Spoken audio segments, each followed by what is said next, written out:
নমস্কার বন্ধুরা, অর্পিতা স্পিরিচুয়াল চ্যানেলে আপনাদের সবাইকে স্বাগত। আশা করি আপনারা প্রত্যেকে ভালো আছেন, সুস্থ আছেন।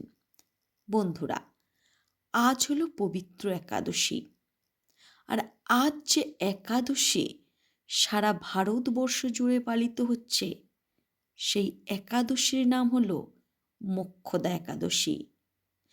তাই আজ যারা অতি শ্রদ্ধার সঙ্গে ভগবান বিষ্ণুকে স্মরণ করে এই একাদশী পালন করছেন, তারা যদি এই একাদশী উদযাপনের মাধ্যম দিয়ে যদি মোক্ষদা একাদশীর ব্রত কথা ও মাহাত্ম্য শ্রবণ করেন, তাহলে আপনাদের একাদশী পরিপূর্ণতা পাবে। তাই আপনারা মন দিয়ে একাগ্র চিত্তে এই মোক্ষদা একাদশীর ব্রত কথা এবং মাহাত্ম্য শ্রবণ করুন। তাহলে চলুন শুরু করা যাক এই পবিত্র মোক্ষদা একাদশীর ব্রত কথা কি। বহুকাল আগে গোকুল নামে একটি নগর শাসন করতেন ভাইখানস নামে এক রাজা। মনে করা হয় সেই রাজার রাজ্যে 4টি বেদ সম্বন্ধে অত্যন্ত জ্ঞানী ব্রাহ্মণেরা বাস করতেন। রাজা তার প্রজাদের প্রতি অত্যন্ত সদয় ছিলেন এবং তাদের সাথে পুত্রের মতো আচরণ করতেন। একবার রাত্রে রাজা স্বপ্ন দেখলেন, যেখানে রাজা দেখলেন তার পিতা নরকে আছেন। এটা দেখে রাজা খুব অবাক হলেন।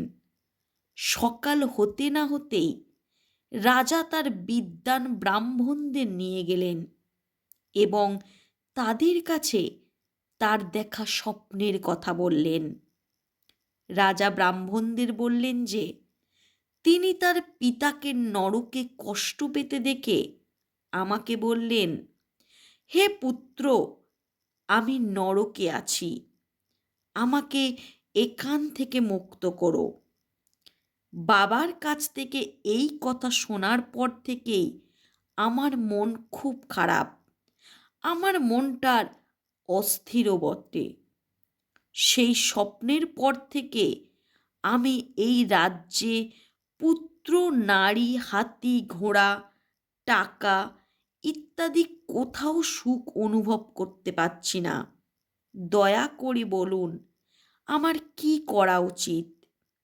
রাজা সকলকে বললেন, হে ব্রাহ্মণ দেবগণ, এই দুঃখে আমার শরীরের ভিতর থেকে জ্বলছে। তপস্যা, উপবাস, দান প্রভৃতি কিছু সমাধান বলুন, যার দ্বারা আমার পিতা এই নরক যন্ত্রণা থেকে মুক্তি পেয়ে মোক্ষ লাভ করতে পারে।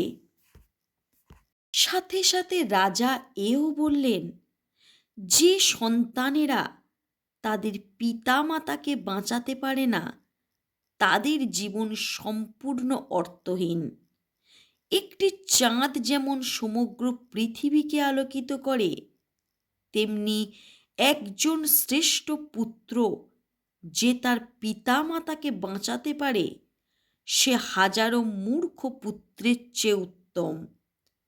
ব্রাহ্মণেরা রাজাকে বললেন, হে শ্রদ্ধেয়, এখানে কাছেই রয়েছে পার্বত ঋষির আশ্রম, যিনি অতীত, বর্তমান এবং ভবিষ্যৎ সম্পর্কে অবগত। তিনি অবশ্যই আপনার সমস্যা সমাধানে আপনাকে নিশ্চয়ই সাহায্য করবেন। ব্রাহ্মণদের নির্দেশে রাজা পৌঁছে গেলেন সেই ঋষির আশ্রমে। সেই আশ্রমে বহু ঋষি দীর্ঘদিন ধরে তপস্যা করছিলেন। পর্বত ঋষিও একই এক স্থানে উপবিষ্ট ছিলেন। রাজা পাহাড়ি ঋষির সামনে এসে প্রণাম করলেন। ঋষি রাজাকে তার মঙ্গল জানতে চাইলেন। উত্তরে রাজা বললেন, তোমার কৃপায় রাজ্যে সব ঠিকঠাক চলছে, কিন্তু কিছুদিন যাবৎ মনে অস্থিরতা বোধ করছি। রাজা এই কথা বলার পর পর্বত ঋষি চোখ বন্ধ করে অতীতের কথা সব ভাবতে লাগলেন। কিছুক্ষণ পর পর্বত ঋষি বললেন, হে মহারাজা, আমার যোগ শক্তির সাহায্যে আমি তোমার পিতার কৃতকর্ম সম্পর্কে জানতে পেরেছি। পূর্বজন্মে লালসার বশবর্তী হয়ে তিনি ঋতুকে এক স্ত্রীর কাছে দিয়েছিলেন, কিন্তু পুত্রবধূর পীড়াপিড়িতে তিনি ঋতুকে অন্য স্ত্রীর কাছে চাইলেও দেননি। এই পাপের কারণেই তাকে নরকে যেতে হয়েছিল। পর্বতমুনি এ কথা বললে রাজা তাকে সমাধান বলতে বললেন।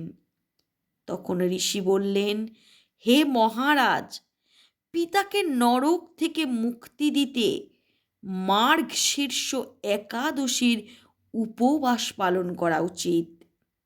এই একাদশীর উপবাসের প্রভাবে আপনার পিতা অবশ্যই নরক যন্ত্রণা থেকে মুক্তি পাবেন।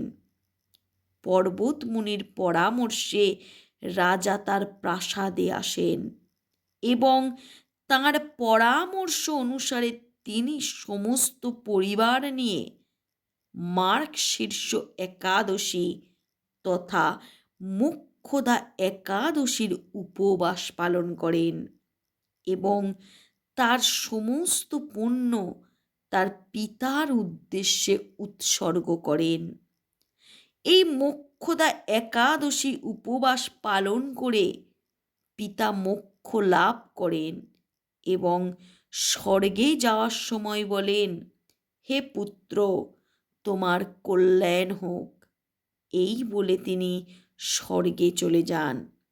আর এই হলো মোক্ষদা একাদশীর পবিত্র ব্রত কথা। এবার শোনাবো এই মোক্ষদা একাদশীর গুরুত্ব। মোক্ষদা একাদশী পালন করলে কি ফল লাভ হয়?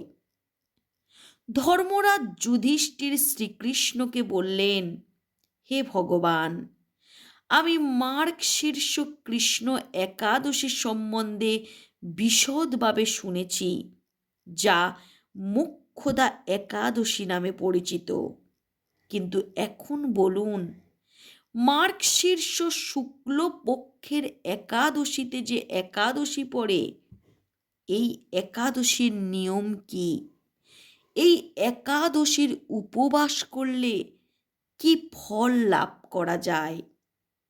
এই কথা শুনে শ্রীকৃষ্ণ বললেন, হে যুধিষ্ঠির, মার্গশীর্ষ মাসের শুক্লপক্ষের একাদশীকে মোক্ষদা একাদশী বলে।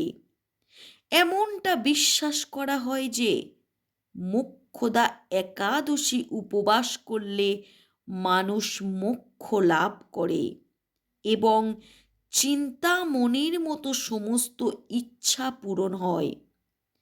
এই মোক্ষদা একাদশীর উপবাসের সাহায্যে আপনিও আপনার পূর্বপুরুষের সমস্ত দুঃখ দূর করতে পারেন। এখন আমি মোক্ষদা একাদশী ব্রত কথার কথা বলবো, কারণ আপনারা যদি এই মোক্ষদা একাদশীর মাহাত্ম্য, গুরুত্ব এবং ব্রত কথা একই সাথে শ্রবণ করেন, তাহলে আপনার পূর্বপুরুষেরা আপনার পুণ্যের প্রভাবে স্বর্গ লাভ করবে। এই বলে শ্রীকৃষ্ণ যুধিষ্ঠিরকে মার্গশীর্ষ একাদশী, মোক্ষদা একাদশীর গুরুত্ব এবং ব্রত কথা শ্রবণ করালেন।